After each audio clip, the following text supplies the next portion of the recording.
Donc, je vais maintenant vous présenter le logiciel sur sa forme de base. Donc, il est question, n'est-ce pas, d'aller voir la présentation de la fenêtre principale du logiciel. Donc, notre logiciel est déjà lancé ici. Et voilà comment le logiciel se présente au lancement. Donc, ici, c'est la forme de base du logiciel. Quand vous lancez le logiciel, voilà comment il s'affiche.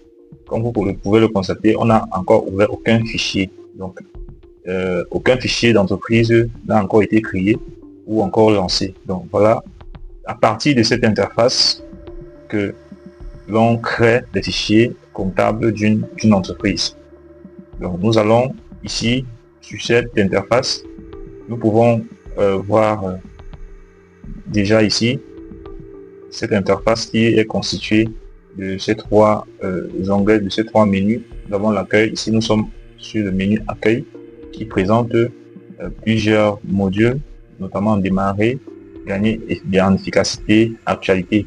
Donc tout ceci, pour nous, pour cette formation, ça ne va pas vraiment nous servir, mais ça présente simplement des guides, comme vous pouvez le voir, guide Intuit.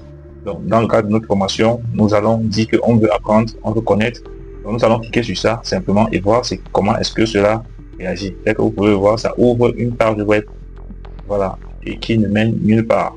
Ici, il y a la possibilité d'avoir des tutoriels. Ça aussi, ça devrait ouvrir une page web qui est censée nous donner des tutoriels pour l'apprentissage logiciel. Des nouveautés également de la version. Donc, en cliquant dessus, on pourrait avoir des informations ici sur nouveautés de la version. Comme vous le constatez, nous avons ici un fichier qui nous présente, qui nous donne un fichier de 15 pages, qui nous donne quelques éléments qui présentent, n'est-ce pas, les nouveautés de la version i7. Donc c'est un document que vous pouvez télécharger, ou le lire directement sur votre page web. Donc ici, nous avons également les manuels de référence, toujours, qui sont introuvables pour le moment. Également les bases de connaissances pour les recherches. Du moins tout cela, tous ces liens, tous ces éléments renvoient vers le site de Sage, n'est-ce pas, pour pouvoir soit voir certains éléments de Sage ou les autres logiciels que renferme Sage. Donc généralement je passe là-dessus, donc je ne m'attarde pas sur tous les éléments de cette page d'accueil. Vous voyez, et voilà, bibliothèque Sage.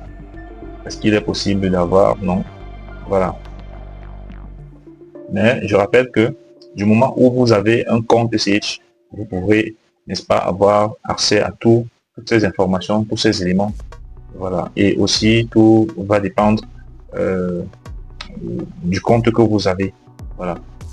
Ici, sur les différents onglets gagner en efficacité, également, ce sont des liens vers les pages web.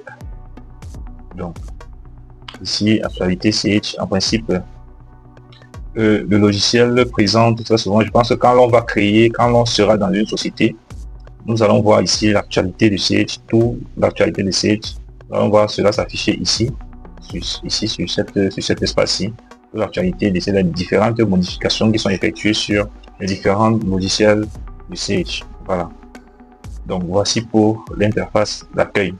Donc maintenant nous avons ici cette interface favori également qui présente quelques éléments.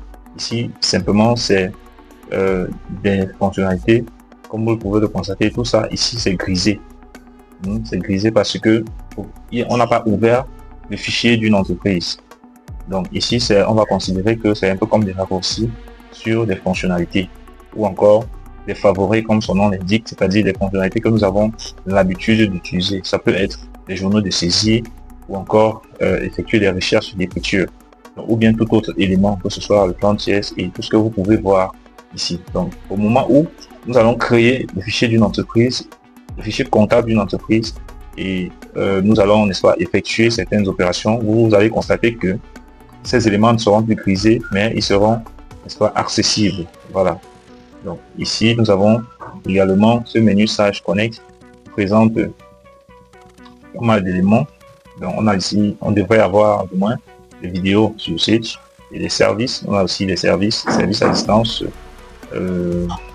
mon espace client pour ceux qui ont des comptes, et nous avons les différents liens vers les réseaux sociaux de Sage. Donc en cliquant dessus, nous serons dirigés vers les réseaux sociaux de Sage. Voilà. Donc nous allons avancer avec notre formation. Donc ça, c'est pour ce qui concerne la fenêtre principale Intui Sage, et que nous l'avons vu. Ça, c'est la fenêtre principale Intui Sage. Maintenant, en plus de ça, nous allons essayer de voir les autres éléments de l'interface utilisateur. D'accord? Et pour ce faire, comme autre élément, nous avons ici cette barre latérale qui présente également des fonctionnalités de raccourci. Ça, tous ces éléments seront actifs. Ce sont des éléments qui permettent de naviguer plus rapidement sur Sage. Donc, nous avons cette barre latérale, et comme autre élément, nous avons la barre des titres, la barre de menu, la barre latérale, la barre d'état. Donc nous avons ceci, cette barre latérale. Nous avons la barre des titres. Donc ici, c'est la barre des titres. Au moment où nous allons créer le fichier d'une entreprise, nous allons voir le titre de cette entreprise là ici, ou bien le nom de cette entreprise là ici. Et ici, nous avons cette barre qui est la barre de menu. Donc nous avons le menu fichier, menu édition, structure et tout. Donc comme vous pouvez le constater, tous les éléments sont en surbrillant, sont grisés. Donc rien n'est vraiment actif. Donc, parce que nous n'avons pas ouvert le fichier d'une entreprise. Voilà. Quand nous allons créer à la suite de cette formation, quand nous allons arriver au niveau où il faudra créer le fichier comptable d'une entreprise, vous verrez que tous les éléments que nous avons là ne seront plus grisés, mais ils seront accessibles. Donc pour rappel, tous ces éléments, par exemple cette barre latérale, vous pouvez, n'est-ce pas, ne pas afficher cela. Donc vous pouvez ne pas avoir besoin. Donc c'est-à-dire par exemple ici vous avez barre verticale. En cliquant dessus, comme vous pouvez le constater, cette barre verticale n'est plus là. C'est pareil pour tous ces autres éléments que vous pouvez voir ici. Cette barre de fonction tous ces autres éléments, on peut les ajouter comme on peut les enlever en fonction de comment est-ce que l'on voudrait que notre logiciel, ou du moins que l'interface utilisateur de notre logiciel puisse se présenter. Donc, comment est-ce qu'on voudrait que cela se présente? On peut, n'est-ce pas, si on veut activer un élément ou pas. Voilà. Donc, ne vous inquiétez pas, nous allons revenir là-dessus, c'est prévu. Nous allons revenir sur comment personnaliser son logiciel. Donc, pour le moment, c'est pas très important, mais ce qui est important, c'est que vous puissiez au moins voir comment, à la base, le logiciel se présente.